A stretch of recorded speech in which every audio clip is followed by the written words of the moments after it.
আজকের মাহফিল সার্থক হবে যদি একটা ওয়াদা করে বাসায় যান, এই ওয়াদাটা পূরণ করতে পারেন। আজকের এই মাহফিল সফল করবেন। আগামী মার্চ মাসের মনে হয় 20-25 তারিখের দিক থেকে সম্ভবত রমজান শুরু হবে। ঠিক আছে, এটা কি মাস চলছে? ডিসেম্বর, জানুয়ারি, ফেব্রুয়ারি, মার্চ, 2 মাস বাকি আছে, 2-3 মাস বাকি আছে। এই 3 মাস সময়ের মধ্যে এই মাহফিলে উপস্থিত প্রত্যেক যুবক যুবতী বিশুদ্ধ করে কোরআন তেলাওয়াত করা শিখবেন। ওয়াদা করেন, আল্লাহর কাছে ওয়াদা করেন, শিখবেন ইনশাআল্লাহ। ইনশাআল্লাহ। শয়তান 3টা ধোঁকা দিবে। কয়টা ধোঁকা? হাত নামান। শয়তান 3টা ধোঁকা দিবে, এটা সবাইকে দেয়, আপনাকেও দিবে। 1 নাম্বার ধোঁকা দিবে যে আমি অনেক জানি, আমার জানার দরকার নাই। কত শিখছি কোরআন তেলাওয়াত, মক্তবে পড়েছি, নুরানি পদ্ধতি পড়েছি, বৈজ্ঞানিক পদ্ধতি পড়েছি, হুজুরের কাছে পড়েছি, হ্যাঁ, তারাবির নামাজের আগে পরে পড়েছি, রমজানে পড়েছি, আমার জানার দরকার নাই, আমি অনেক জানি। এটা শয়তানের একটা ধোঁকা। ভালো করে পড়াশোনা করলে বুঝবেন যে আপনি কিছুই জানেন না এখনো। দ্বিতীয় ধোঁকা হচ্ছে আপনাকে শয়তান ধোঁকা দিবে, আমার অনেক বয়স হয়ে গেছে, আমি আর পারবো না, আমার অনেক বয়স হয়ে গেছে, আমি আর পারবো না, আমার জিহ্বায় আসে না। জিহ্বায় না আসলেও পড়তে হবে, তাহলে আপনি ডাবল নেকি পাবেন ইনশাআল্লাহ। জিহ্বায় না আসলেও যারা পড়ে ফিহি, হাদিসে আসছে, মানে আটকে আটকে যায়, তারপরেও ওয়াহু আলাইহি শাক্কুন, এটা তার উপর কঠিন হয়, তারপরেও সে চেষ্টা করে, ফালাহু আজরান, তার জন্য ডাবল পুরস্কার, ডাবল নেকি হবে ইনশাআল্লাহ। আরেকটা শয়তান ধোঁকা দিবে, এটা তোমাদেরকে দিবে, ইয়াংদেরকে, সেটা হলো অনেক সময় পড়ে আছে, এত তাড়াহুড়ার কিছু নাই, পরে শিখে নিব। এই ধোঁকা দেয় নাই? এই ধোঁকা দিয়ে দিই তো বয়স হয়ে গেল 25-30, এখনো 30টা কোরআনের আয়াত তুমি বলতে পারছো না। 30টা কোরআনের আয়াত যে তুমি জানো না, এটা তো ওই ধোঁকারই ফসল। তোমার আব্বা আম্মাকে আগে ধোঁকা দিয়েছে শয়তান, যে বাচ্চাটাকে আগে বড় করি, স্কুল কলেজ বিশ্ববিদ্যালয়টা শেষ হোক, তারপরে দেখা যাবে। ওই করতে করতে ছেলের বয়স হয়ে গেছে 25-30, এখনো অজুর মাসআলা জানে না, নামাজের মাসআলাগুলো জানে না, ফরজ ওয়াজিব সুন্নত মুস্তাহাব বোঝে না, আর ইসলামের গভীর জ্ঞান তো অনেক দূরের কথা। কোরআন হাদিস আকীদা উসুল ফিকহ এগুলো তো অনেক পরের কথা। এখন সে দিন শেখার জন্য একটাই মাধ্যম সামনে পায়, ফেসবুক ইউটিউব, ফেসবুক ইউটিউব, ব্যাস, দ্যাটস অল। আর ফেসবুক ইউটিউব মানে কি? ঢুকবে, দেখবে অমুক যা বললো তমুকের বিরুদ্ধে, আর তমুক যা বললো অমুকের বিরুদ্ধে, এইগুলোই দেখবে। এখানে শেখার তো তেমন কিছু নাই। আপনি তো এখানে সমালোচনা শিখবেন খালি। এখানে শিখবেন কিভাবে ওয়াজ মাহফিলে উঠে কাউকে তুচ্ছ তাচ্ছিল্য করতে হয়। আপনি শিখছেন এখানে কিভাবে একজন আরেকজনকে গালি দিচ্ছে, কিভাবে একদল আরেক দলকে গালি দিচ্ছে, কিভাবে এ তার বিরুদ্ধে বলছে, ও তার বিরুদ্ধে, এটা তো শিখছেন আপনি। তাহলে সঠিক শিক্ষা পাবেন কোথায়? এখানে ঈমান রিচার্জ করবেন, সঠিক শিক্ষাটা পাবেন কোথায়? আপনাকে তো আলেম ওলামার কাছে সোহবতে যেতে হবে তো, এবং সিলেবাস ভিত্তিক পড়াশোনা করতে হবে তো। নাহলে শুধু এই ইন্টারনেটে ঢুকলে আপনি বিভ্রান্ত হয়ে যাবেন। ইন্টারনেট একটা ফিতনার জায়গা এখন। এটাকে মাধ্যম বানাতে পারেন আপনি, আপনি সহযোগী মাধ্যম বানাতে পারেন, কিন্তু একমাত্র মাধ্যম বানালেই সমস্যা আছে, আপনি শেষ, তখন সমস্যা হয়ে যাবে আপনার। এই কথাগুলো আমাদের বাস্তব জীবনের উপলব্ধি থেকে বলছি, ইনশাআল্লাহ আপনার জীবনে ফায়দা দিবে ইনশাআল্লাহ। প্রিয় যুবক ভাইরা, এই 3টা ধোঁকা থেকে বেঁচে থাকবেন। রাত্রেবেলা কি তেলাওয়াত করবেন তাহলে? কোন সূরা? সূরা মুলক। আচ্ছা, ফজিলত কি? ইনশাআল্লাহ আপনাকে আল্লাহ রাব্বুল আলামিন এই সূরা তেলাওয়াতের বরকতে, এর ওসিলা ইনশাআল্লাহ কবরের আযাব থেকে বাঁচাবেন ইনশাআল্লাহ। কবরের আযাব সত্য না মিথ্যা? চোখে দেখা যায়? কোনো পরীক্ষাগারে প্রমাণ করা যায়? তাহলে পশ্চিমারা যে বলে যে পরীক্ষা নিরীক্ষা পর্যবেক্ষণ ছাড়া কোনো জ্ঞান নেওয়া যাবে না, তাহলে কি হবে? এই যে শিক্ষা ব্যবস্থা দাঁড়িয়ে আছে এখনকার, এই দর্শনের উপরে, পরীক্ষা নিরীক্ষা পর্যবেক্ষণ চাক্ষুষ না দেখা পর্যন্ত কিচ্ছু বিশ্বাস করি না। যদি বিশ্বাস করেন তখন আপনাকে বলবে ধর্মান্ধ হয়ে ব্যক্তি। কি বলবে? ওদের ফিলোসফি অফ এডুকেশন, মানে আমরা বলি এটাকে এপিস্টিমোলজি, আমাদের ফিলোসফিতে বলতো এপিস্টিমোলজি, মানে জ্ঞান তত্ত্ব। এই শব্দের অর্থ হচ্ছে কি? জ্ঞান তত্ত্ব। ওদের জ্ঞান তত্ত্ব হচ্ছে যে যেটা ভিজুয়াল না, আমরা যা দেখি না, এবং যেটা স্পর্শ করা যায় না, ইন্দ্রিয় দিয়ে উপলব্ধি করা যায় না, মানে স্পর্শ করে বোঝা যায় না, গন্ধ নিয়ে বোঝা যায় না, তারপরে কঠিন তরল না বায়বীয় পরীক্ষা করা যায় না, পরীক্ষা নিরীক্ষা পর্যবেক্ষণের মাধ্যমে সিদ্ধান্তে আসা যায় না, এটাকে জ্ঞান বলে না ওদের মতে। যদি এটাকে এই সিঁড়িগুলো উত্তরানো যায় তখন সেটা জ্ঞান, ওদের দর্শন এটা। তাহলে এখন কবরের আযাবটাকে আপনি কি করবেন? এখন কবরের আযাব নাই, তাহলে এখন তো আপনাকে আল্লাহ পাকের কথায় বিশ্বাস করতে হচ্ছে না, গায়েবে বিশ্বাস করতে হচ্ছে। তাহলে এখন আপনি যখন গায়েবে বিশ্বাস করতে যাবেন, ওরাই আপনাকে তোকমা দিয়ে দিবে তো ধর্মান্ধ, এবং ওয়ার্ল্ড আপনাকে আক্রমণ করবে তখন। যেমন মুসলিমদেরকে এখন আক্রমণ করছে না এগুলো দিয়ে, এগুলো এমনি এমনি আসে নাই, এটা পরিকল্পিত। আপনার ভিত্তিটাকে নড়িয়ে দিবে। তাই তো আসলেই তো আল্লাহকে তো দেখি না, ফেরেশতা তো দেখি না, জিন জাতিকে তো দেখি নাই, আত্মা তো দেখি না, কবর আযাব তো দেখি না, কেন বিশ্বাস করবো তাহলে? এই জন্য দেখবেন একটা প্রজন্ম তৈরি হয়েছে এখন, ওরা বলে যে আমি তো আল্লাহ, কোরআন এগুলো তো খুব একটা বিশ্বাস করি না, কারণ আমি তো দেখি না। নাউযুবিল্লাহ। আছে না এমন লোকজন আশপাশে আপনার? এদের সংখ্যা বাড়ছে না কমছে? দিন দিন বাড়ছে। হয়তো আপনার কাছে মনে হচ্ছে যে এদের সংখ্যা হয়তো বেশি না, কিন্তু দিন দিন বাড়ছে। একটা তথ্য দিয়ে যে আপনাদেরকে এখানে শোনেন, বিগত 100 বছরে, কত বছরে? বিগত 100 বছরে বিশ্বের 3টা দর্শন খুব চলেছে। কয়টা দর্শন? 3টা। একটা হচ্ছে এলিমিনেশন, ওরা বলে কি এলিমিনেশন, মানে কনসেপ্ট অফ গড, মানে আল্লাহর বিশ্বাসটাকে সরিয়ে দেয়া, এটাকে এলিমিনেট করা। দেখবেন পশ্চিমারা সহ এই উন্নত সভ্যতা, সো-কল্ড উন্নত সভ্যতারে কিন্তু আল্লাহ বিশ্বাস করে না, তারা নাস্তিকতার আদর্শ ছড়িয়ে দিচ্ছে, কিন্তু তারা বিজ্ঞানে বিশ্বাস করে, আল্লাহ বিশ্বাস করে না। কিন্তু হ্যাঁ, বিজ্ঞান যদি বলে কবরের আযাব বলে কিছু আছে, ওরা বিশ্বাস করবে, অবশ্যই বিশ্বাস করবে। কিন্তু আল্লাহ যদি বলেন কবরের শাস্তি আছে, তারা বিশ্বাস করবে না। আমার কথা বোঝাতে পারছি? আচ্ছা, এটা একটা। 2 নম্বর হচ্ছে ম্যাটেরিয়ালিজম, মানে বস্তুবাদিতা, মানে মানুষকে দুনিয়া, খাও দাও ফুর্তি করো, ব্যাংক ব্যালেন্স, টাকা পয়সা, জমি জমা, স্ট্যাটাস, এইটুকুর মধ্যে সীমাবদ্ধ করেছে। চিন্তাগুলোকে এর মধ্যে সীমাবদ্ধ করেছে। পরকাল, পরকালের জীবন, ওইখানে জবাবদিহিতা, আল্লাহর সামনে দাঁড়ানো, এগুলো বাতিল, এগুলো পড়ে। মানুষকে দুনিয়া দুনিয়া দুনিয়ার দিকে ফোকাস করেছে। দেখেন না এখন ফ্লাইওভারে দাঁড়াবেন, দেখবেন মানুষ ছুটছে, সারাদিন ছুটছে। কিসের পিছনে? পরকাল, দুনিয়ার পিছনে। অল্প কিছু মানুষ আছে যারা একটু ধর্মান্ধ টাইপের নাকি, তারা ছোট ধর্মের দিকে। আরেকটা আছে 3 নাম্বার, এটা হলো চ্যালেঞ্জ এগেইনস্ট রিলিজন, মানে ধর্মের বিরুদ্ধে চ্যালেঞ্জ উত্থাপন করা, যে ধর্মের এটা কেন, ধর্মের ওইটা কেন, হ্যাঁ মুসলিমদের মধ্যে পর্দা কেন, চুরি করলে চোরের হাত কেন কাটতে হবে, বর্বর একটা বিষয়। তারপরে ইসলামে বহু বিবাহ কেন, ঠিক আছে, তারপরে বিয়ের এক্স্যাক্ট কোনো বয়স নাই কেন, মানে এই যে কনসেপ্ট থ্রো করছে না, এগুলো চ্যালেঞ্জ, রিলিজিয়নকে চ্যালেঞ্জ করা, এই দর্শনটা ছড়িয়ে দেওয়া হয়েছে বিগত 100 বছরে। এই তথ্যটা আপনাকে জানিয়ে দিলাম, ইনশাআল্লাহ আপনাদের স্টাডির ক্ষেত্রে কাজে দিবে। কোন থেকে শুরু করে দেন রাসূলুল্লাহ সাল্লাল্লাহু আলাইহি ওয়াসাল্লামের সুন্নাহর উপর আমল করা, পারা যাবে না ইনশাআল্লাহ। প্রথমে সূরা মুলক, তারপরে আপনি পড়বেন সূরা ফালাক, নাস, ইখলাস, 3বার, মোট 9 বার, এবং প্রত্যেক 3 বার শেষ হলে আপনি 2 হাতকে একত্রিত করে ফু দিয়ে নিজের মাথা থেকে নিয়ে যতদূর পর্যন্ত পারেন মাসাহ করবেন। ইনশাআল্লাহ রাত্রেবেলা আপনাকে কোনো দৃশ্য অদৃশ্যের ক্ষতি স্পর্শ করবে না ইনশাআল্লাহ। ঘুমের মধ্যে অনেক সমস্যা হয় না অনেকের, ওই যে বলে বোবা ধরে, দুঃস্বপ্ন দেখেন, হ্যাঁ ভয় পান, আছে না এগুলো সমস্যা? এই সব সমস্যার সমাধান কি মেডিকেল সায়েন্স করতে পারে? যাবেন একটা অ্যান্টি ডিপ্রেশন ওষুধ দিয়ে দিবে, অথবা একটা ঘুমের ওষুধ দিয়ে দিবে, ঘুমান। কিন্তু সব সমস্যার সমাধান কে করতে পারে? আল্লাহ পাক করেন ইনশাআল্লাহ। এগুলো নিঃসন্দেহে কোনো না কোনো ভিত্তি এবং পিছনের একটা ব্যাখ্যা আছে, যেটা হয়তো আমাদের নাও জানা থাকতে পারে, হতে পারে না? সব জ্ঞান কি আমাদের আছে? আচ্ছা, সব জ্ঞান যে আমাদের নাই, একটা এক্সাম্পল দিই, জাস্ট একটা এক্সাম্পল দিই। আমাদের শরীরে কি আত্মা আছে? আছে না নাই? আত্মাকে কি কেউ দেখেছে কিনা? এটাকে কেউ টাচ করেছে কিনা? তা আত্মা কঠিন, তরল না বায়বীয়, কোনো জ্ঞান কারো আছে কিনা? এখন একজন মানুষ মৃত, একজন মানুষ জীবিত, উভয়ের মাঝখানে পার্থক্যটাই তো হচ্ছে আত্মা। একজন মানুষ মৃত, তার মধ্যে আত্মাটা নাই, আর যে মানুষটা জীবিত তার মধ্যে কি আছে? রূহ বা আত্মা আছে। আল্লাহ পাক এই সম্পর্কে কি বলছেন? আল্লাহ বলছেন সূরা বনী ইসরাঈলে, ইয়াসআলুনাকা আনির রূহ, হে নবী তারা তোমাকে রূহ বা আত্মা সম্পর্কে জিজ্ঞেস করে।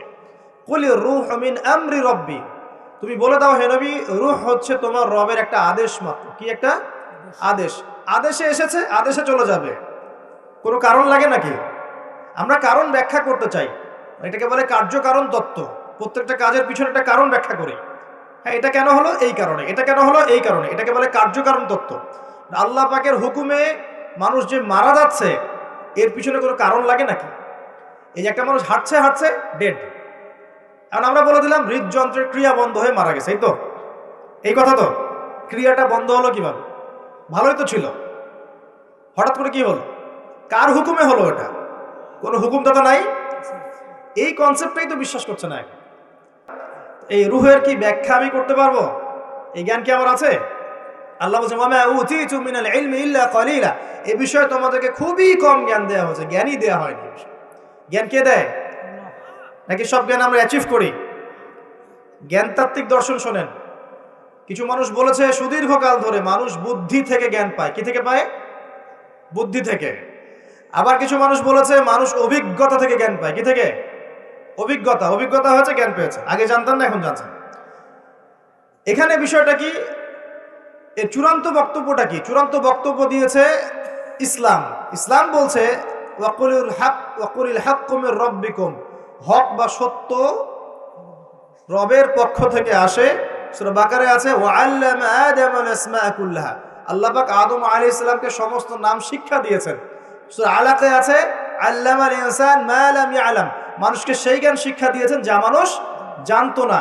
জ্ঞানকে শিক্ষা দিয়েছেন, জ্ঞানকে শিক্ষা দিয়েছেন। তাহলে জ্ঞান কার পক্ষ থেকে আসে? এখানে একটা কথা মনে রাখবেন, আপনার যদি অনেক বড় ডিগ্রি সার্টিফিকেটও থাকে, যদি হৃদয়টা পরিচ্ছন্ন না হয়, হৃদয়ে নূর না থাকে, আল্লাহর মারিফত বসীরা না থাকে, তাহলে কিন্তু আল্লাহর পক্ষ থেকে জ্ঞান পাওয়া খুব ডিফিকাল্ট।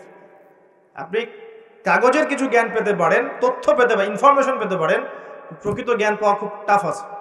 আল্লাহ পাক বোঝার তৌফিক দান করুন। সূরা ফালাক নাস ইখলাস পড়বেন, সূরা মুলক পড়বেন, ওযু করার কথা বলেছি। এর পাশাপাশি আপনি সূরা কাফিরুন পড়বেন। কোন সূরা? কুল ইয়া আইয়ুহাল কাফিরুন। মাশাআল্লাহ। আচ্ছা, এই সূরাটা ফজিলত আছে। যদি আপনি প্রত্যেক রাতে সূরা কাফিরুন পড়েন ঘুমানোর আগে, ইনশাআল্লাহ তাআলা আল্লাহ পাক আপনাকে আমাকে শিরকের পাপ থেকে বাঁচিয়ে রাখবেন ইনশাআল্লাহ। কিসের পাপ? শিরকের পাপ কি সবচেয়ে বড় পাপ না ছোট পাপ?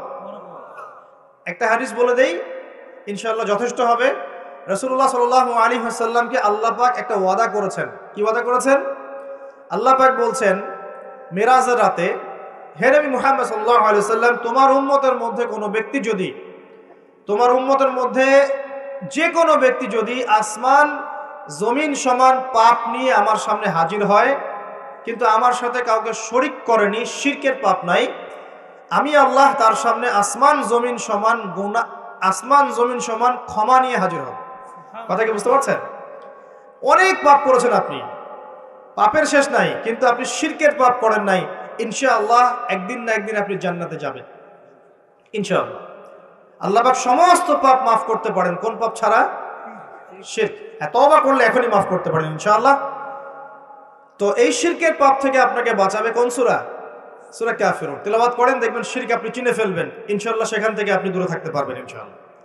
আর শিরক থেকে বাঁচার জন্য একটা কিতাব আমি সাজেস্ট করেছি অনেকবার, কিতাবুত তাওহীদ। কোন কিতাব? কিতাবুত তাওহীদের শারাহ বা ব্যাখ্যা আছে, অনেকগুলো প্রকাশনা থেকে বের হয়েছে, কিনতে পারেন। বাংলায় অনুবাদ করা আছে, বইটা পড়তে পারেন। তবে বইটা একটু কঠিন, অনেকে হয়তো বুঝতে পারবেন না সবকিছু। যেটাই বুঝবেন না, স্থানীয় বড় আলেম যিনি আছেন, হকপন্থী আলেম, তার কাছে গিয়ে জিজ্ঞাসা করবেন। একা একা পণ্ডিত হতে যাবেন, একা একা পণ্ডিত হয়ে গেলে সমস্যা। ওই যে এক শ্রেণী বের হয়ে গেছে যে কোরআন মানলেই হবে, হাদিস মানার কোনো দরকার নেই, আছে না? হ্যাঁ, এই যে বেশি পণ্ডিত এখানে কোরআনের দলিলকে অগ্রাহ্য করলো। আল্লাহ যে বলছেন রাসূল যা দিয়েছেন নাও, রাসূলের দেওয়াগুলো পাবো কোথায়? রাসূল যা দিয়েছেন সেগুলো কি কোরআনে আছে নাকি? রাসূল যেগুলো দিয়েছেন ওগুলো কোথায় আছে? রাসূল যেগুলো থেকে নিষেধ করেছেন ওগুলো কোরআনে আছে নাকি? রাসূল যেগুলো নিষেধ করেছেন কোথায় আছে? তাহলে এই অংশটুকু বাদ দিয়ে কোরআন মানা যাবে নাকি? তো এই যে সমস্যা, নিজে বেশি পণ্ডিত হতে গেলে প্রবলেম আছে। ওলামায়ে কেরামের সাথে সম্পর্ক রাখতে হবে। আর কোন ওলামায়ে কেরামের সাথে সম্পর্ক রাখবেন? যাদের সকালের ফতোয়া দুপুরের একটা পিটানিতে রাত্রে চেঞ্জ হয়ে যায়। সকালে একটা ফতোয়া দিয়েছে, ওই ফতোয়া দেওয়ার কারণে দুপুরে একটা মাইর খাইছে, রাত্রেবেলা সেই ফতোয়া চেঞ্জ, হকপন্থী হয়ে গেল। এমন বহু আছে, মানে এমন কিছু মতাদর্শ নিয়ে চলে যেগুলো নিয়ে চললে জীবনে কোনো বাধা বিপত্তির অবকাশ নাই। সারা জীবন দাওয়াতি কাজ করেই যাবে, কেউ একটু শব্দও করবে না তার বিরুদ্ধে।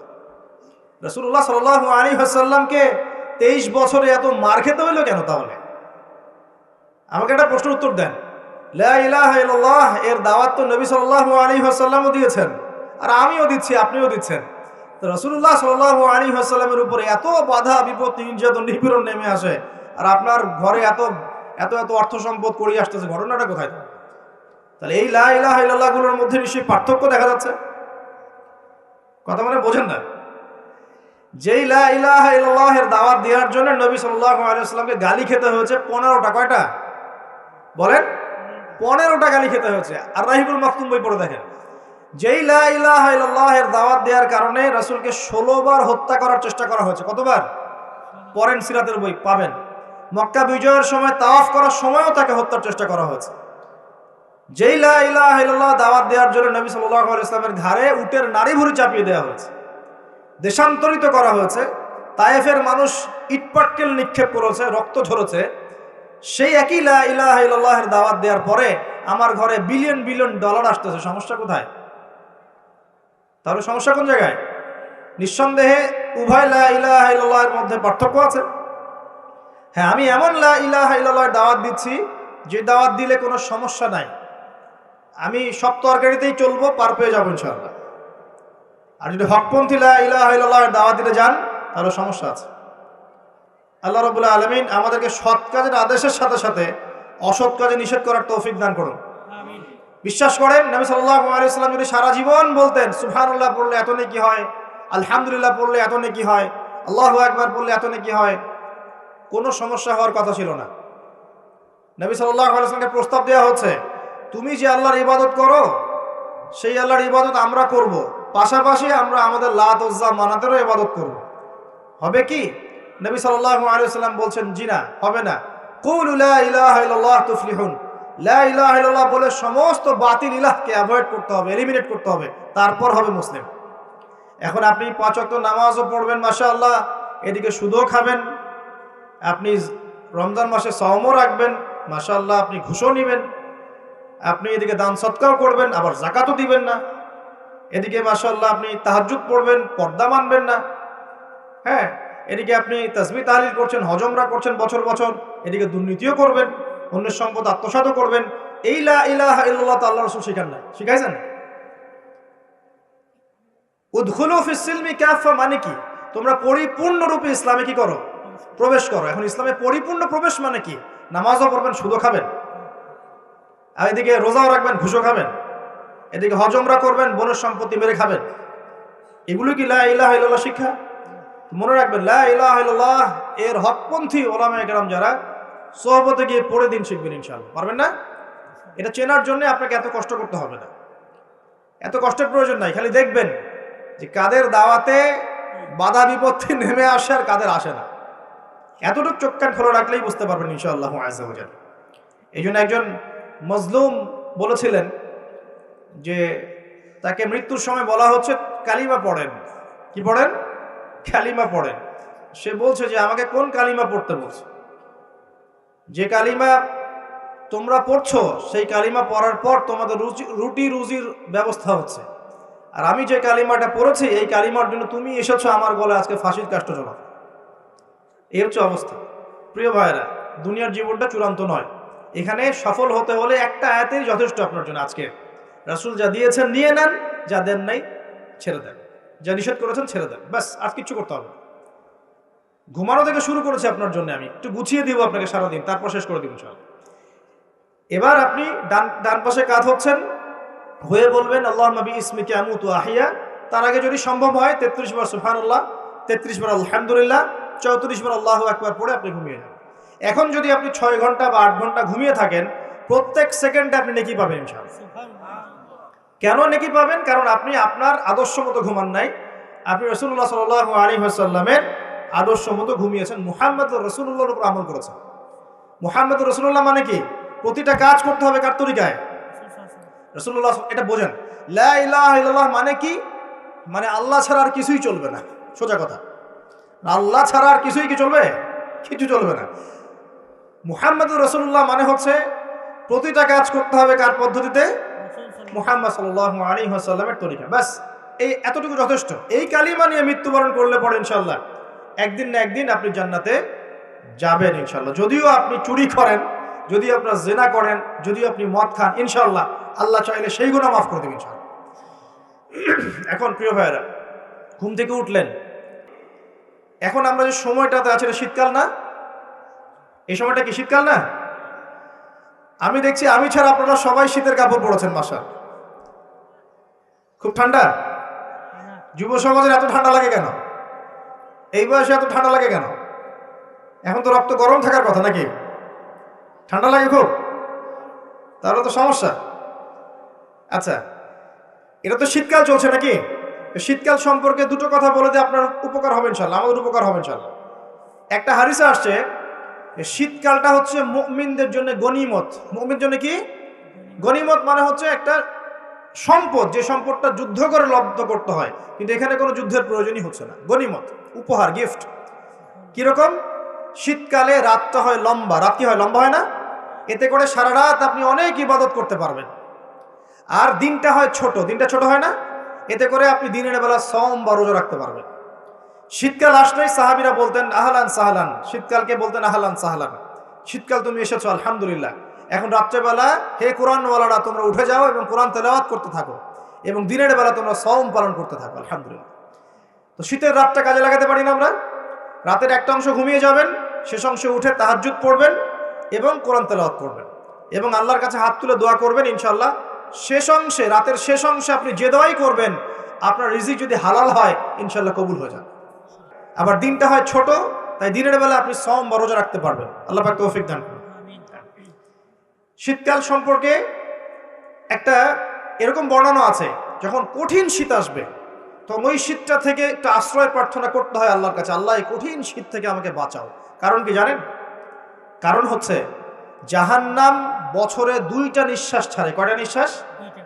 একটা নিঃশ্বাস গ্রীষ্মকালে যখন প্রচন্ড দাবদাহ চলে, ওইটা হচ্ছে জাহান্নামের নিঃশ্বাসের ফসল।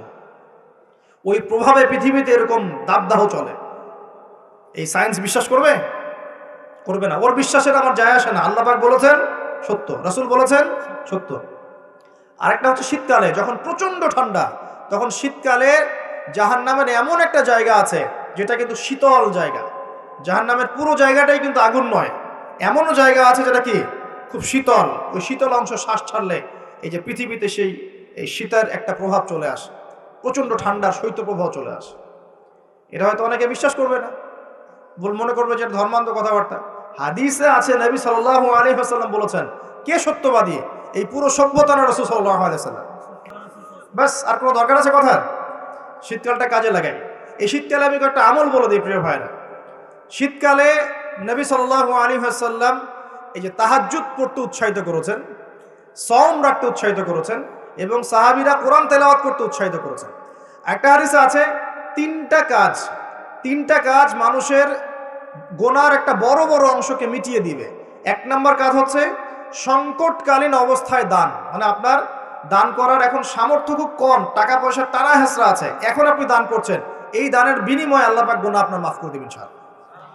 2 নম্বরটা হচ্ছে যে কঠিন গরম পড়েছে, এই গরমের দিনে আপনি রোজা রেখেছেন, তৃষ্ণার্ত থেকেছেন, এই গরমে রোজা রাখার কারণে আপনার গুনাহ মাফ হয়ে যাবে ইনশাআল্লাহ। আরেকটা কাজ হচ্ছে প্রচন্ড শীতকাল, এই যে এখন শীতকাল পড়ছে, এই শীতকালে আপনি ঠান্ডা পানিতে ওযু করছেন কষ্ট করে, এই ওযুর বদৌলতে আপনার গুনাহগুলো মাফ হয়ে যাবে ইনশাআল্লাহ।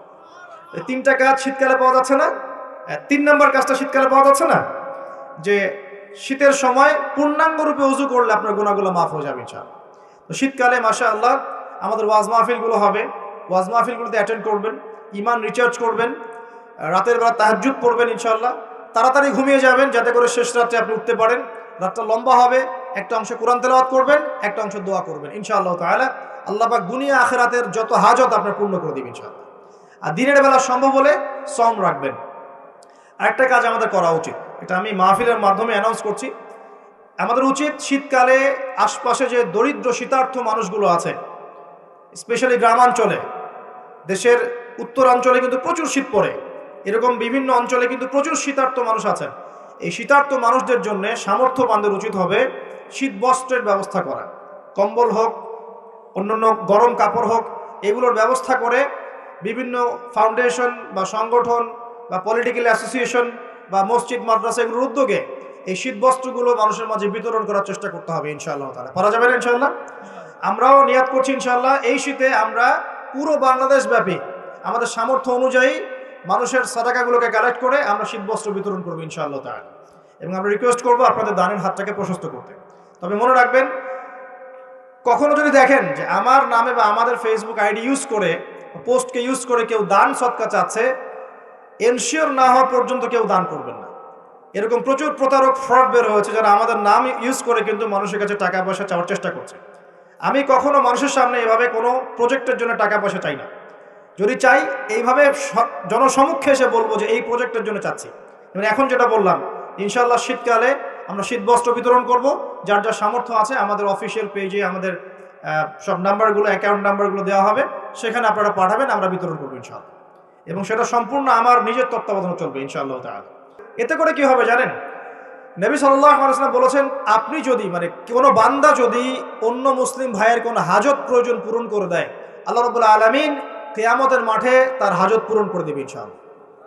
অন্য বর্ণনে আছে দুনিয়া এবং আখিরাতে আল্লাহ পাক তার হাজত পূরণ করে দেবে ইনশাআল্লাহ। একটা হাদিসে এসেছে, একজন বান্দা যতক্ষণ মুসলিম ভাইয়ের প্রয়োজন পূরণ করে, আল্লাহ রাব্বুল আলামিন ততক্ষণ পর্যন্ত তার প্রয়োজন পূরণ করে থাকে। অতএব অন্যের মুখে হাসি ফোটানোর নিমিত্তে এই শীতার্থ মানুষগুলোর পাশে আমাদের দাঁড়ানো উচিত। আল্লাহ পাক আমাদেরকে তৌফিক এনায়েত করুন। শীতকালে এই কাজগুলো করবেন। আর শীতকালে কিন্তু কিছু কিছু নোংরামি কাজ হয়, এই কাজগুলোও বর্জন করতে হবে। পারবেন না ইনশাআল্লাহ? এক নম্বর নোংরামিটা হচ্ছে, শীতকালে দেখবেন এমন কিছু মানে অনুষ্ঠানের আয়োজন করা হয় যেগুলোতে মানে অপসংস্কৃতির বাদ্যযন্ত্র বাজতে থাকে। খেয়াল স্পেশালি দেখবেন গ্রামে গঞ্জে কিছু কিছু পিকনিক আয়োজন করে, এগুলোতে দেখবেন এমন গান বাজনা বাজায়, ডিজে গান বাজায় যে মানুষের সারা রাত ঘুম হারাম হয়ে গেছে। হয় না এরকম? এরকম হয়। ঐতিহ্য রক্ষা করতে সমস্যা নাই। শীতকালে আমাদের এখানে পিঠার উৎসব হতো না? তারপরে আমাদের এই যে একটা নবান্ন উৎসব হতো না? একটা দেশীয় লোকজ ঐতিহ্য থাকে, সেগুলো পালন করতে সমস্যা নেই, যতক্ষণ পর্যন্ত সেগুলোর মধ্যে কোনো শিরক, বেদাত বা হারাম না ঢুকছে, এগুলো পালন করতে সমস্যা নেই। কিন্তু আপনি পিকনিক করবেন, এখানে দেদারসে মিউজিক প্লে করবেন, ডিজে বাজাবেন, মানুষের ঘুম নষ্ট করবেন, হারাম করবেন, এটা কি ইসলাম জায়েজ করেছে নাকি? এই কাজগুলো শীতে বেশি হয়, সতর্ক থাকবেন। শীতে আবার দেখি আমরা অনেকেই কি করি, ব্যাডমিন্টন খেলেন, তাই না? সরকারি লাইন থেকে একদম মাশাআল্লাহ ইলেকট্রিক লাইন নিয়ে, যদি খেলতে হয় নিজের বাড়ির লাইন থেকে খেলবেন, নিজের বাসা থেকে লাইন নিয়ে খেলবেন। খেলেন, আমি উৎসাহিত করছি, কারণ এটা আপনার ফিজিক্যাল স্ট্যামিনার বাড়াবে, অ্যাটলিস্ট আপনার শরীর চর্চা হবে। ঠিক আছে, আপনার শরীর চর্চার দরকার আছে। এই কাজগুলো মোবাইলের সামনে বসে বসে সময় নষ্ট করার চেয়ে অনেক ভালো আছে, ঠিক আছে? কিন্তু আপনি চুরি করে লাইন নেবেন না কারো কাছ থেকে। তারপর শীতকালে দেখবেন কি হয়, বেশি বেশি মাদকের আসর বসে শীতকালে। ঠান্ডা তো, শীতকালে বেশি বেশি মাদক দ্রব্যের আসর বসে, খেয়াল করে দেখেন। এগুলো থেকে আমরা যুব সমাজকে বাঁচাতে হবে। শীতকালে জেনা বেড়ে যায়, কিন্তু শীতকালে দেখবেন জেনা বেড়ে যায়, এটা একটা অ্যাডাল্ট ওয়ার্ড, কিন্তু আপনি বুঝবেন শীতকালে এগুলো বেড়ে যায়। আল্লাহ পাক এই যুব সমাজকে জেনা থেকে বাঁচিয়ে রাখুন। শীতকালে দেখবেন কনসার্ট বাড়ে, কিছু কনসার্ট বাড়ে না, এবং মিউজিক্যাল কনসার্ট বাড়ে। দেখবেন মানুষ স্টেজে উঠে একদম কি লাফালাফি শুরু করে, কি মিউজিকগুলো প্লে করে, মানুষকে উন্মাদনার মধ্যে রেখে দেয়, এবং হাজারে না লক্ষ লক্ষ যুবক সেই কনসার্টগুলোতে যায়। এগুলো থেকে বেঁচে থাকবেন, বরং প্রয়োজনে ওয়াজ মাহফিলগুলোতে এসে ইমানকে রিচার্জ করেন। আল্লাহ পাক তৌফিক এনায়েত করুন। আমি তো আমরা শীতকালটাকে মূল্যায়ন করি, হায়াতটাকে মূল্যায়ন করি। ইনশাআল্লাহ তাআলা এই শীত আমাদের জীবনে বরকত নিয়ে আসবে ইনশাআল্লাহ, এবং আল্লাহ রাব্বুল আলামিন এর ওসিলায় আমাদের গুনাহগুলো মাফ করবেন, বেশি বেশি নেক আমলের তৌফিক দিবেন, যাতে করে পরকালটা সুন্দর হয় ইনশাআল্লাহ। আল্লাহ রাব্বুল আলামিন সবাইকে তৌফিক এনায়েত করুন, আমিন। প্রিয় ভাইরা, এভাবে আপনি রাতটা পার করলেন, দিনের বেলা এবার সকালে ঘুম থেকে উঠলেন, উঠে আপনি কি করবেন? নিজের মন গড়া পদ্ধতিতে উঠে বাথরুমে চলে যাবেন, নাকি একটু দোয়া কালাম পড়বেন? উঠে দোয়া পড়বেন, আলহামদুলিল্লাহিল্লাযী আহইয়ানা বা'দা মা আমাতানা ওয়া ইলাইহিন নুশুর। তারপর যাবেন আপনি বাথরুমে, গিয়ে আগে কোন পা ঢুকাবেন? ডান পা না বাম পা?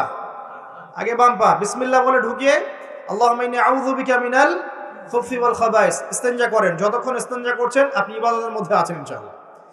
এবার বের হলেন গুফরানাকা বলে, বের ওযু করবেন, প্রথমে বিসমিল্লাহ। ওযু ধীর স্থির ভাবে করবেন। আরো যে বললাম, খুব বেশি পানি ইউজ করার দরকার নাই, পানির স্পিডটা কম রাখবেন, পানি অপচয় করবেন না। দেখেন, ওযু যদি বিশুদ্ধ না হয় নামাজ কি বিশুদ্ধ হবে? ওযুতে যদি আপনি এক বালতি পানি শেষ করেন তাহলে তো হলো না কিছু। ওযুতে পরিমাণ মতো পানি ইউজ করেন, তারপরে ওযু শেষে কালিমা শাহাদা পড়লে আপনার জন্য জান্নাতের দরজাগুলো খুলে যাবে ইনশাআল্লাহ। এবার মেসওয়াক করলেন, অজু শেষে অজুতেও মেসওয়াক করতে পারেন, শেষেও করতে পারেন। এবার আপনি পায়ে হেঁটে হেঁটে নামাজে যাচ্ছেন। নামাজে যাওয়ার সময় বাসা থেকে বের হবেন, এমনি এমনি বের হবেন না দোয়া পড়বেন? কোন দোয়া পড়বেন? বিসমিল্লাহি তাওয়াক্কালতু আলাল্লাহি ওয়ালা হাওলা ওয়ালা কুওয়াতা ইল্লা বিল্লাহ। ব্যাস, বের হওয়ার সাথে সাথেই একজন ফেরেশতা আপনার সাথে চলে আসবে, ইনশাআল্লাহ শয়তান দূরে চলে যাবে। এবার পায়ে হেঁটে হেঁটে আপনি মসজিদ যাচ্ছেন, প্রত্যেক পদক্ষেপে হাঁটছেন, একটা করে পা ফেলছেন, একটা গুনাহ মাফ, একটা করে পা ফেলছেন, একটা নেকি লেখা হচ্ছে। আর কি চাই বলেন? আল্লাহ পাক রহমত দিচ্ছেন, মর্যাদা বাড়াচ্ছেন। এই সময় একটা দোয়া পড়তে পারেন, আমি শিখিয়ে দিই। এই দোয়াগুলো সব হিসনুল মুসলিম বইয়ের মধ্যে আছে। আপনি চলার পথে পড়বেন, আল্লাহুম্মা ইজআল ফি কলবি নূরা ওয়া ফি লিসানি নূরা ওয়া ফি সামঈ নূরা ওয়া ফি বাসারি নূরা ওয়া আন ইয়ামিনি নূরান ওয়া আন শিমালি নূরান ওয়া মিন ফাওকি নূরা ওয়া মিন তাহতি নূরা আল্লাহুম্মা ইজআল ফি নাফসি নূরা। এই দোয়াটা পড়তে পারেন। এতে করে আল্লাহ পাক আপনাকে নূর দিবে। কি দিবে? নূর বা আলো দিবে ইনশাআল্লাহ। এই নূর আপনার জীবনেও লাগবে, কবরেও লাগবে ইনশাআল্লাহ। এবার নামাজে গেলেন, মসজিদে ঢুকবেন কি এমনি এমনি না দোয়া আছে? ডান পা দিয়ে ঢুকবেন, দোয়া পড়বেন বিসমিল্লাহ ওয়াসসালাতু ওয়াসসালামু আলা রাসূলিল্লাহ আল্লাহুম্মা ইফতাহ লি আবওয়াব রাহমাতিক। একটা দোয়া আছে, আউযু বিল্লাহিল আযীম ওয়া বিওয়াজহিল কারীম ওয়া সুলতানিহিল কদীম মিনাশ শাইতানির রাজীম। এটাও পড়তে পারেন। ব্যাস, এই দোয়া পড়লে শয়তান থেকে আপনি নিরাপদে থাকবেন। নামাজে দাঁড়ালেন, এই যে ফজর পড়বেন, যোহর, আসর, মাগরিব, এশা, 5 ওয়াক্তের নামাজ পড়বো না? প্রত্যেক ওয়াক্তের জন্য একটাই নসিহত, সেটা হলো নামাজের বাহ্যিকতা গুরুত্বপূর্ণ, কিন্তু বাহ্যিকতার চাইতে বেশি গুরুত্বপূর্ণ হচ্ছে নামাজের আধ্যাত্মিকতা, নামাজের হার্ট, মানে মারিফত, ইহসান, খুশু, এগুলো বেশি ইম্পর্টেন্ট। নামাজে মনোযোগ ঠিক থাকছে কিনা খেয়াল রাখতে হবে। মনোযোগ বাড়ানোর বুদ্ধি কি? কয়েকটা টিপস বলে দেই। নামাজে যা বলছি মুখ দিয়ে, এগুলোর আরবির অর্থগুলো আপনার জানতে হবে। যদি আপনি অর্থটা জানেন, দেখবেন আপনার মনোযোগ অনেক বেড়ে গেছে ইনশাআল্লাহ। অর্থ না জানলে আপনি দাঁড়িয়ে থাকবেন, হাই তুলবেন, হাই। হুজুর তেলাওয়াত করছে, আপনি হাই তুলবেন, কারণ অর্থ আপনি বোঝেন না। একটু খেয়াল করেন, একটা এক্সাম্পল খেয়াল করেন। মনে করেন আপনার মা অসুস্থ, নাউজুবিল্লাহ, আপনার বাবা অসুস্থ, আল্লাহ না করুক, বা আপনাদের ছেলে সন্তান, মেয়ে সন্তান অসুস্থ। এখন আপনি কোনো উপায় নেই, ডাক্তার বলছে যে খুব সিরিয়াস অবস্থা, হয় না এমন মাঝে মাঝে? আচ্ছা, এখন আপনি সেজদায় পড়ে গেলেন, হাত তুললেন, তুলে আল্লাহকে বলছেন, আল্লাহ আমার বাবা অসুস্থ, আমার মা অসুস্থ, আমার ছেলে বা মেয়েটা অসুস্থ, আল্লাহ তুমি তাকে শেফা দান করো। এই কথাটা বলার সময় আপনার চোখ দিয়ে পানি ঝরে না? ফিলিংস আসে না? এই ফিলিংসটা কেন আসে? কারণ আপনি যা বলছেন আল্লাহকে, সেটা আপনি উপলব্ধি করতে পারেন, ফিল করতে পারেন। আর নামাজে কেন মনোযোগ আসে না? কারণ নামাজ আমি যা পড়ছি এটা তো আমি ফিলই করতে পারি না। আমি তো এই ভাষাটাই বুঝি না, অর্থই জানি না, কেমন করে ফিল করব? এই জন্যই বলি, কোরআনের অর্থ জানার দরকার নাই। অর্থগুলো না জানলে তো পরে আপনি মনোযোগ পাবেন না, তো ইহসান পাবেন না। তো এই জন্য নামাজে মনোযোগ বাড়ানোর প্রধান শর্ত হচ্ছে অর্থটা বোঝার চেষ্টা করতে হবে। কি পড়ছি সূরা ফাতিহায়, কি পড়ছি রুকুতে, কি পড়ছি সেজদায়, হ্যাঁ কি পড়ছি আমি তাশাহুদ, দরুদে, দোয়া, মাসুরায়, অর্থ জানতে হবে। এবং সেজদায় বেশি বেশি দোয়া করার চেষ্টা করবেন। নামাজ তাড়াহুড়া 3G 4G 5G তে যাবেন না, রিল্যাক্সে নামাজ পড়বে, ইতমিনানের সাথে। জীবনে যত নামাজ পড়েছি, নামাজ সবচেয়ে সেরা নামাজ পড়েছি আমি ব্যক্তিগতভাবে বলছি, আমার জীবনে মক্কায় আর মদিনায়। নামাজ পড়লে দেখবেন মনে হবে যে আপনি মানে অন্য একটা জগতে চলে গেছেন। মাশাআল্লাহ, এত চমৎকার তিলাওয়াত, এত খুশু, বিনয়, নম্রতা, রিল্যাক্স, ধীর স্থির ভাবে 2 রাকাত ফজরের নামাজ পড়াচ্ছে, মাশাআল্লাহ 15 মিনিট 20 মিনিট সময় লাগছে। এবং তিলাওয়াত হচ্ছে, চোখ দিয়ে পানি না ঝরে যাবেই না, কারণ আপনি ফিল করবেন এই যে মদিনায় আমি দাঁড়িয়ে নামাজ পড়ছি, এখানেই তো কোরআন নাজিল হয়েছে। এই যে মক্কায় নামাজ পড়ছি, এখানেই কোরআন নাজিল হয়েছে, এই আয়াতগুলো এখানেই নাজিল হয়েছে। ফিল করতে হবে। তো এখন নামাজ যারা পড়াই, আমরা ইমাম সাহেব আছি, আমি রিকোয়েস্ট করবো যে নামাজটাকে একটু রিল্যাক্সের সাথে, খুশুর সাথে পড়াই। আমি জানি মুসল্লিরা এখন খুব ব্যস্ত, ইমাম সাহেব লম্বা করতে চাইলে মুসল্লি এসে ডিস্টার্ব করা শুরু করে, নাকি ইমাম সাহেব আপনার কি কাজ নাই, এত লম্বা করেন কেন? প্রিয় ভাইরা, দুনিয়াতে কেন এসেছি বলেন তো? দুনিয়াতে কেন আসছি আমরা? ওয়ামা খালাকতুল জিন্না ওয়াল ইনসা ইল্লা লিয়াবুদুন। কার ইবাদত করতে আসছি? তো দুনিয়াতে নামাজই তো বেস্ট ইবাদত।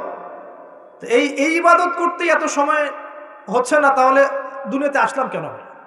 দুনিয়া থেকে আমি শুধু বউ বাচ্চা, সন্তান সন্ততি আর ব্যবসা বাণিজ্য করতে আসছি? আল্লাহ পাক তো পাঠিয়েছেনই আমাকে ইবাদত করার জন্য, তাহলে আমি ইবাদতে এত তাড়াহুড়া কেন? রিল্যাক্স থাকেন, আল্লাহ পাক তৌফিক দান করুন। এইভাবে 5 ওয়াক্ত নামাজ পড়বেন, আল্লাহ পাক তৌফিক এনায়েত করুন। আর নামাজের কিছু বাহ্যিক মাসআলা আছে, এই মাসআলাগুলোকে নিয়ে কিছু ইখতিলাফ চলে আসছে দীর্ঘদিন থেকে। এই ইখতিলাফগুলোতে গিয়ে উম্মাহকে বিভক্ত করবেন না আল্লাহর ওয়াস্তে। যে যেটার উপর আমল করছেন আল্লাহর ওয়াস্তে করেন, কিন্তু এক ভাই আরেক ভাইয়ের সাথে গোশত কামড়াকামড়ি করে না। কথা কি বুঝতে পারছেন? এগুলো ইখতিলাফি মাসআলা, ফিকহি মাসআলা, উলামায়ে কেরামের মধ্যে ইখতিলাফ দীর্ঘদিন থেকে ছিল, থাকবে। যে যার মতো আমল করছেন, করতে থাকেন। যেটা আপনার কাছে বেশি সহি মনে হচ্ছে, যেটা আপনার কাছে বেশি গ্রহণযোগ্য দলিল মনে হচ্ছে, আপনি সেটার উপর আমল করেন, কোনো সমস্যা নেই। কিন্তু এই ইস্যুগুলোকে কেন্দ্র করে মসজিদগুলোকে ভাগ করে করে উম্মাকে বিভক্ত করেন না। এতে কাফের মুশরিক মুনাফিকরা হাসে আমাদেরকে দেখে। সুবহানাল্লাহ, কাফের মুশরিকদের মধ্যে যদি 100টার মধ্যে 90টা বিষয়ে দ্বিমত থাকে, একটা বিষয়ে ঐক্যমত যে মুসলিমদেরকে ডমিনেট করতে হবে, মুসলিমদেরকে মানে ডিঙ্গি উপরে যেতে হবে, ওরা একমত, মাশাআল্লাহ, ওরা ঐক্যবদ্ধ। আর আমাদের মধ্যে যদি দেখেন আপনি যে 90টা বিষয় আমরা একমত, এই 4টা 5টা 6টা বিষয় আমরা দ্বিমত, ওই কয়েকটা বিষয় যথেষ্ট উম্মাকে বিভক্ত করে ফেলার জন্য। তাহলে আমরা নিশ্চয়ই দূরদর্শিতা সম্পন্ন জাতি হলাম। আল্লাহ পাক জানি না আমাদের কবে বোধোদয় দিবেন। আর দোয়া করি আল্লাহ পাক এমন প্রজন্ম যেন নিয়ে আসেন যারা স্মার্ট হয়, বিচক্ষণ হয়, উম্মাকে ঐক্যবদ্ধ করতে পারে। আমি যদি আমাদের দ্বারা না হোক, আল্লাহ পাক এমন প্রজন্ম নিয়ে আসুক যে এই প্রজন্ম আল্লাহ রাব্বুল আলামিনের জমিনে উম্মাকে ঐক্যবদ্ধ করে উম্মাকে এগিয়ে নিয়ে যাবে ইনশাআল্লাহ। প্রিয় ভাইরা, এইভাবে নামাজ শেষ করেন। এখন নামাজের পর কি চলে যাবেন? জিকির আজগার আছে, তাসবিহ তাহলিল আছে, কোরআন তেলাওয়াত করতে পারেন। প্রয়োজন হলে বা সম্ভব হলে আপনি ইশরাকের নামাজ পড়তে পারেন। একটা কবুল হজ, একটা কবুল উমরার নেকি পাবেন ইনশাআল্লাহ। এরপরে আপনি প্রয়োজনে চাষতের নামাজ পড়তে পারেন। এখন নাস্তা খাবেন, নাস্তা খাওয়ার সময় কি মন গড়া ভাবে খাবেন নাকি রাসূলের পদ্ধতিতে খাবেন? রাসূলুল্লাহ সাল্লাল্লাহু আলাইহি ওয়াসাল্লামের মতো করে খান। 3 ভাগ খাবেন, 1 ভাগ খাবার, 1 ভাগ পানি, 1 ভাগ ফাঁকা। এবং খাবার আগে বিসমিল্লাহ, শেষে আলহামদুলিল্লাহ। খাওয়াটাও কি হবে তখন? ইবাদত। এভাবে আপনি পড়াশোনা করবেন। এরপরে স্কুলে যাবেন বা কলেজে যাবেন বা বিশ্ববিদ্যালয়ে যাবেন বা আপনার চাকরি ক্ষেত্রে যাবেন, ব্যবসা ক্ষেত্রে যাবেন, বিভিন্ন জায়গায় চলে যাব আমরা। এখন কি নামাজ তো পড়লাম রাসূলের মতো, তাহাজ্জুদ পড়লাম রাসূলের মতো, ওযু ইস্তেঞ্জা খাবার খেলাম রাসূলের মতো। এখন কি আমি অর্থনৈতিক জীবনে গিয়ে রাসূলের খেলাফ চলবো? আমি কি শিক্ষা ক্ষেত্রে গিয়ে রাসূলের খেলাফ চলবো? আমি কি পরিবারে এসে এখন রাসূলের আদর্শের বিরুদ্ধে চলবো? তাহলে কি আমি পরিপূর্ণ মুসলিম হতে পারবো? তাহলে সমাধান কি? ব্যবসা করতে গিয়েছেন, এখানে ব্যবসার সুন্নত আছে। মাপে কম দিতে পারবেন না, পণ্যে ভেজাল মিশাতে পারবেন না, কাউকে ঠকাতে পারবেন না, ঠিক আছে, মজুদদারি করতে পারবেন না, আপনি কৃত্রিম সংকট তৈরি করতে পারবেন না। ব্যবসার মূলনীতি মেনে চলবেন, ইনশাল্লাহ আপনি এখানেও নেকি পাবেন। বরং সৎ ব্যবসায়ী হলে পরে আপনি নবীদের সাথে হাসর করতে পারবেন ইনশাআল্লাহ। চাকরি করতে গিয়েছেন, এখন কি ফাঁকি দিবেন কাজে? এখন কি ঘুষ নিবেন? এখানে কি আপনি সুদ খাবেন? এখানে কি আপনি দুর্নীতি করবেন? এখানে আপনার চয়েস। আপনি যদি করেন ক্ষতিগ্রস্ত হবেন। ইবাদত বন্দেগীর জীবনে আপনি মুসলিম হলেও এই ক্ষেত্রে কিন্তু আপনি পরিপূর্ণ মুসলিম হতে পারছেন না। আবার যদি সমাজে যান, এখানে কি আপনি গিয়ে মন গড়া সব কাজ করবেন, মন গড়া বিধান প্রয়োগ করবেন? এটা কিন্তু আপনার চয়েস। কিন্তু যদি আপনি করে ফেলেন, তাহলে ওই ক্ষেত্রে আপনি পরিপূর্ণ মুসলিম হতে পারলেন না। এভাবেই জীবনের প্রত্যেকটা ক্ষেত্রে যদি আমরা রাসূলের আদর্শ মেনে চলি, অটোমেটিকলি সমাজে শান্তি, শৃঙ্খলা, স্থিতিশীলতা চলে আসবে ইনশাআল্লাহ। এবং শুধুমাত্র যুব সমাজ নয়, আমাদের প্রবীণরা, মা বোনরা, আমাদের আগামী প্রজন্ম এবং চলমান যে প্রজন্ম চলছে, সকলেই উপকৃত হবে ইনশাআল্লাহ আযজা ওয়া জাল। আজকের এই একটা আয়াত জাস্ট আমি তেলাওয়াত করেছি, ওটার আমি ক্ষুদ্র জ্ঞানে ব্যাখ্যা করার চেষ্টা করলাম। রাসূলুল্লাহ সাল্লাল্লাহু আলাইহি ওয়াসাল্লাম যা যা দিয়েছেন সমস্ত সুন্নতগুলোকে আমল করার চেষ্টা করতে হবে। আল্লাহ পাক তৌফিক দান করুন। আমিন।